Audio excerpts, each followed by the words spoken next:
Spine అంతా release అయిందండి. Spine ఫుల్గా కింద నుంచి పై నుంచి కింద వరకు. ఫుల్గా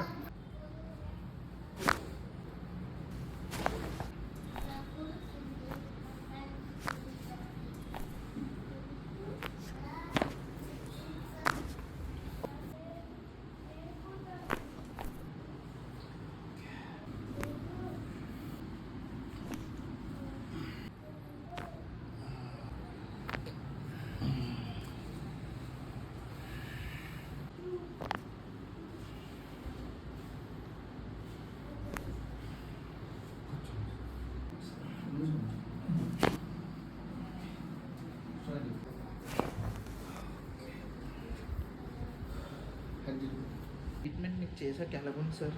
యాక్చువల్గా అది 2 months నుంచి ఈ పెయిన్ నుంచి ఎక్కువ ప్రాబ్లం అవుతుంది. ఇన్స్టాగ్రామ్లో మీ పోస్టులన్నీ చూసేసి నేను అప్రోచ్ అవ్వాలని వచ్చాను. ఆఫ్టర్ ట్రీట్మెంట్ ప్రజెంట్ ఇప్పుడు రిలాక్స్గా ఉంది. Thank you. ఇప్పుడు మీకు ఫ్రీగా ఉంది కదా సార్? చాలా ట్రీట్మెంట్ ఫ్రీగా చేసి ఉంది.